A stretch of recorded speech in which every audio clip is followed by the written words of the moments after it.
because the kind of politics now after we know they have to change. Madam, me papa suffer be na catch them say introduce baby a utwe ye. Me say one such that. Till enti da ko no asasi su biem no say Abraham twantro nya aduane di. To do baby a NPP for what happened? No, NPP needed to do deep sacrifice. Deep ones. Bawumia was a chosen president from God. But one kayen suma ubekayas.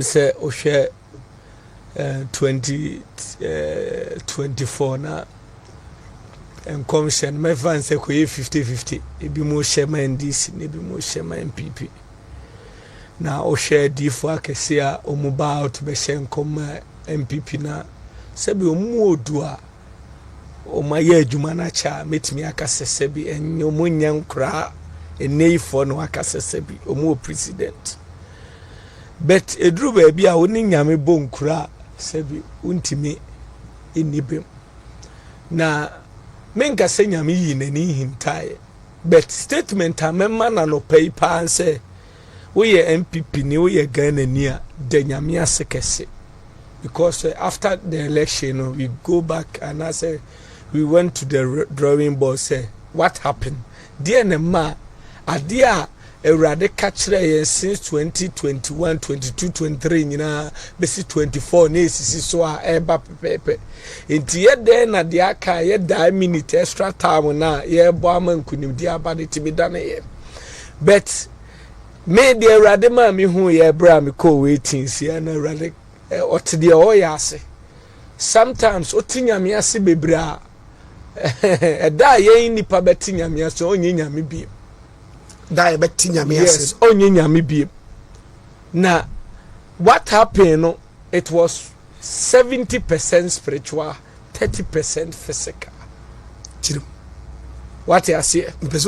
Say ye ka say amamua do say ye asole kura ye ntina ye wan ko school opu obi now the not one no say we administrator.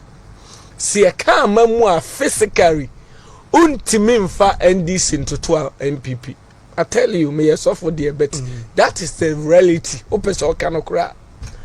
Enti Opambour bibia ye lawyer ebra unim send ye ko constituency by constituency, region by region, quiet directions. Now lawyer you two kwan them who say ebia ubetimi ne ma ya bibia untimi ne menya adwen, but I can tell you say akwan ne niema me di mani hu ye no metimi akase Nanado is the best president ever since independence. Yes, but how come say poniema o ye nyina ni pentimi anyina ye everything I Christo ye nyina empo ye de ne ko go wata akobo na senia na ebi sum be ne bi mu so eyomode enti ho na Awurade ka kire m say onyame edi asesa oman ne nkwane na sumdwe. I tell you, if NPP win abana unse Captain Smarter can say na 50.9 use obi o 30 bia say oya wo say abade 50.9 etise de me kan sa na netie na NPP win abana lawyer. I tell you senko oman ne be hye opa omu be ye physical postmortem omu wi they should do spiritual postmortem ombe hu de na ewum. Two, yemra what happened? NPP lost the election because the authors are now fighting against the party no many. A different fighting. Yes, a lot of churches. A buyer spiritual side and a buyer by physical. And a brahman of war, that is why they be a lawyer dum me year since 2016. And root that ebia acha 1 month na esemu atwen obefro papa to say me frawachi we dey my eba boni o hence meba do ontimi mabe wa check up on you e ma who say yes odwene ho hejabin owusu echa kwa abre this guy onyina ohu ka baby a wadru bi obe pack esef de kem abechiaw tio asante for bible no say anu aye de bobo sianya enu na ya editua ya NPP de which ene bitter pill no yebeka tio omu opposition omu nim nyame sene so omu government I tell you enti duru baby no na authors bebre okohwa asole kese bia titrani ni timide ebetumu say all the pastors should fast and pray against the altars of Victor Sibuatin. I know you one. If you have met me, say Nancy be Victor Bekan and one. It was true. Secondly, now a bin so the abetum Kusi Appiah which we say it's because when they called me make a to say suddenly I can't fight against Muslims because I'm in Clemufua. Second, nebi mo so the abetum say yam pa yentia Muslims because say omunya akwanya bedi o man so a omu be say when sofu bia kasa mimi gina me members anima so fala say nyame ni hon ma mimi gina ho me nyame bi nyame nsi anamu enti whatever bia meka bia no me members gidi omu gitum hu say awurade na efam mu eye de ekasa enti duru ba bia asofo no gina hon ma one almost say NPP for 3 more thing say ka amamua pa I tell you say eniema efli ben 92 a ebi ana opani na ebobo so opani aduma pia omo di school feeding hwan mi school feeding bi abana nka me professor in free education he say onze me ko class school kra metimika brofu kakra tio oheniema adia eye nipa ye bia general omune deba wate ase enti busa se bia enti na mo omoye saa niema ni nyina so enipa twu won ho free o etimode wate ase omo hu secondly uyi altesa na e fight spiritual altesa eya sofo spiritually omu yu omu nsanhwem say na the grassroots no spiritual no makoma na free party no. This is what God told me because omu kind of politics na after we no they have to change omu ni yenkano eduru baby a madam me papa sofu bi na ka kire me say introduru baby a utwa ye na me hwe ni di em ni say won sachra tio enti da ko no asasi su bi em no say Abraham chantro nya aduane di ti duru baby a NPP for we a wo de lose abese nyame amamu a akura asole a obetimi ahoro president na obehoro vice na obehoro wuntumi ti say ye ti bi nya bibia na ye kan what you say but when it started met me agase se untumi atena se ama aba we kura yetimi ato na ne nkwa ekura na busua na oman ni NPP for yes omo ye Thanksgiving. Because what went on, they were fighting against Wuntumi than vice president spiritually because they know say everything be a omoyana say Asante region jinaso say Kim NPP jinaso. Niema e course had the final day of the election that was on the 7th. Me na me see Papa Beduko bi o airport. Time omo ba ye no. Yes, it's 7th June or kind of open the pub. You know, we see a man, name yanya info. So one who said that yeah, watch night to say no more. Niama a course who are Santa region near. But you, but I said, now alters be brave fighting against the NPP for as of what Nyame pe omu party ni NDC. I'm telling you the fact. But edu baby a Bible say na Awurade Nyankopon ka se me no me ho se me yo nipa me ono ane bo nipa na eya soden ade bi o utimi ya emanyame timi eyi nani ehinta utimi twu no ho no ohwe no ho se wadi ne hu nkan what you say busa say edi bi se dey edu busa say eja no wakura de for bear 4 days onye di for kitwo eja no wa eduru baby na the camp of Afafranto na omutumi begin say I'm telling you open so akasa me aware e be con meeting ba mani eja no wa na Alan camp timi pan say was no or Juni in Chirimani free education. A Genoa, or a deep one pimpin. Onye deep for Ketwa. Just so a silent prophet, but the grace and the power that man they carry, no, and they easy. Look at Bishop J. do. Ebeka 5 days to the election. And was flab and was a PSA.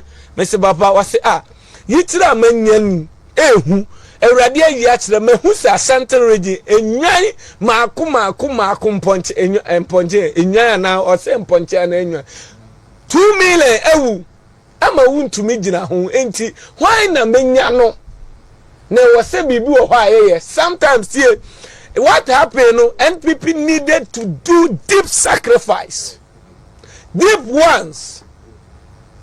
But omu your money. Massa. Now opese ti opese fine so for nabeka.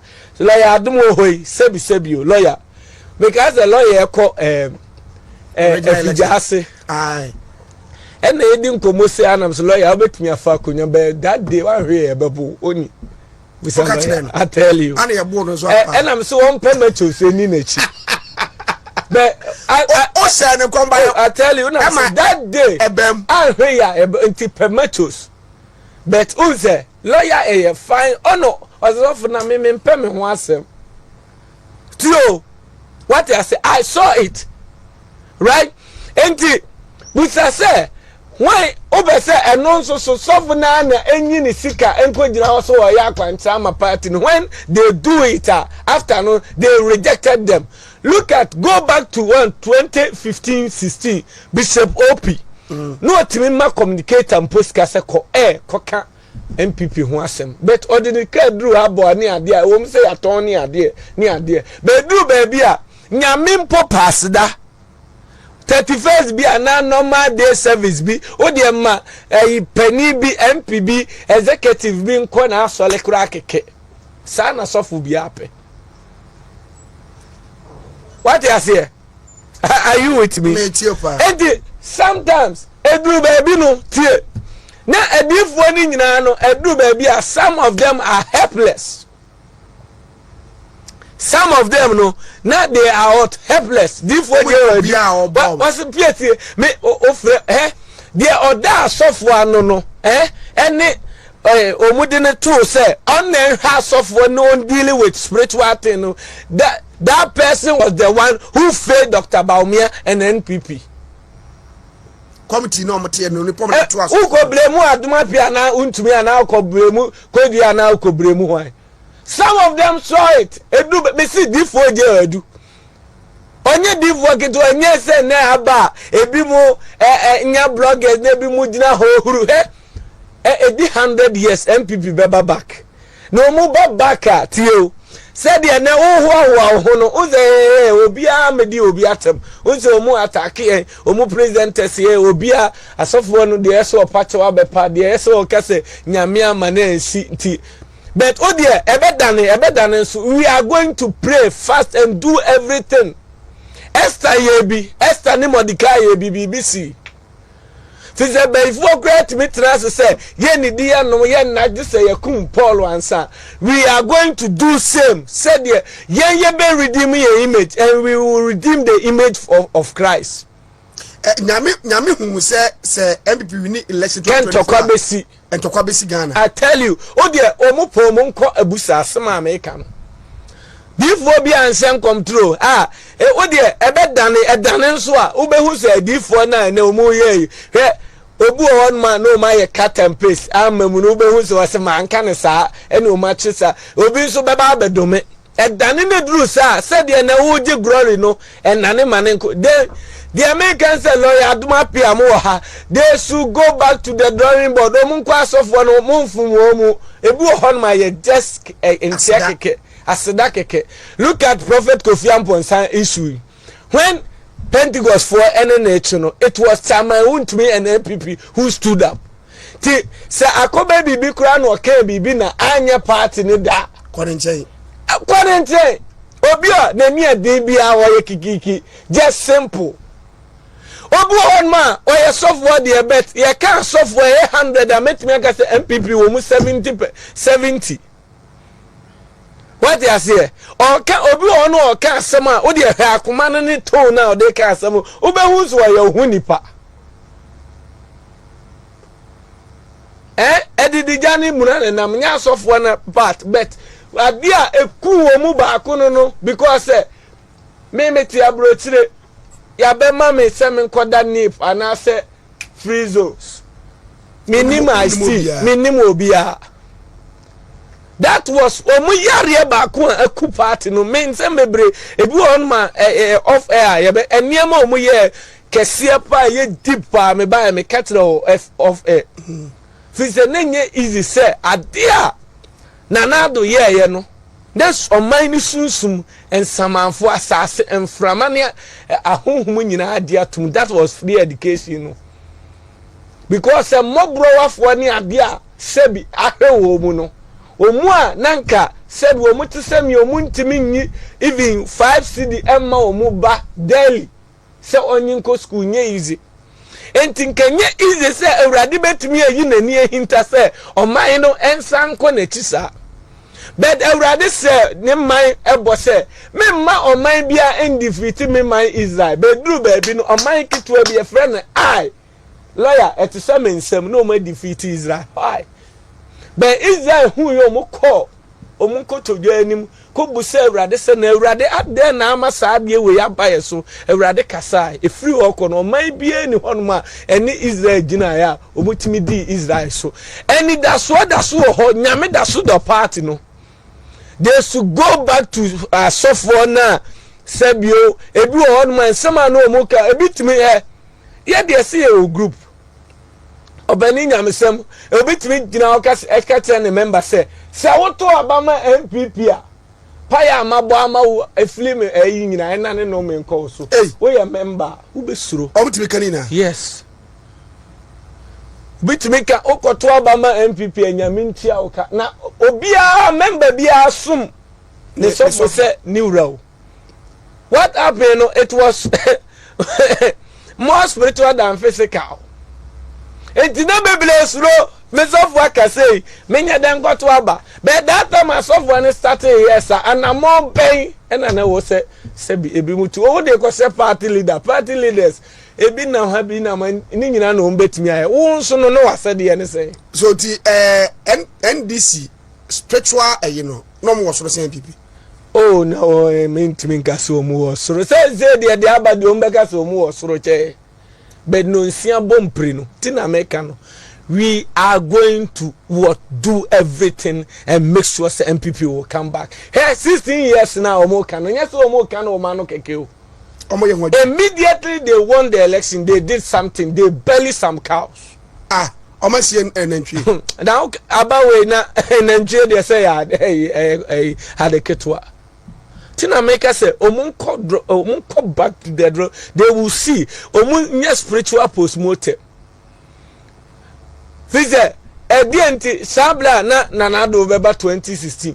Even Kumase I saw them be at Amawuntu de nanado rem. Wo baby wo hokra na yedine softness na sole na konwa so no ama nanado atena so bu onso a duru baby a nanado yire kwa na sofo ne yire asore akonwa so no ama na atena niam bebre wo honoma na eka bibi. Look at wo kura no complaints do na asofo ni didi asofo a no mu complain kirew enti authors asofo authors bebre na bebre ko nkoto anim say party na yo mboni aye.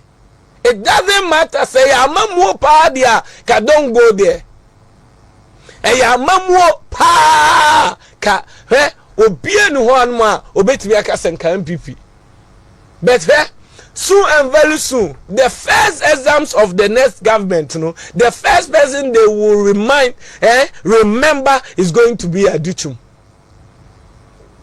And what I'm seeing the way forward and what's ahead of the country I'm not going to be a prophet of doom but soon Ghanaians will miss NPP. Read my lips. They will soon mix NPP and ade metra de bi ama se wo de esipe you be frame ya kan kire me he metra de bi ema vice ene nkrofo se ka Bawumia wi ni ya sa nipa ne be frim na menim se me ka e kire mo kokoa mu pen a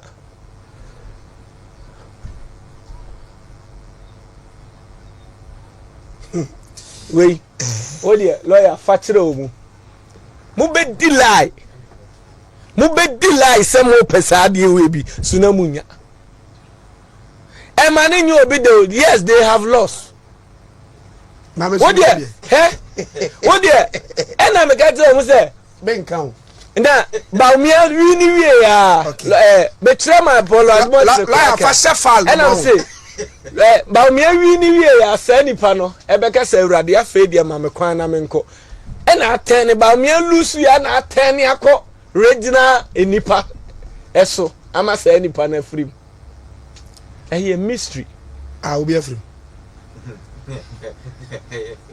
obi afrim oh enti eniema akoso no they should take book obi anim say nyame before enra na me ko asante achim agogo ena me yesa me foka na me sia mpanifo bi ena me sie ena me no mutena ase ya to abawie ye na Monday Sunday anopa na Bawumia ebeje tom no Monday anopa eni sifo bi call boss say omukwa kwaje ekuteki over e boss the day na me nkom se o pese oje there be o make assembly make assembly nkom se e call boss omukuteki over boss e wa Ashanti region ya komo bi amadi kire say o de ma me face am wi am no bi komo ya enyam say Bawumia was a chosen president from God.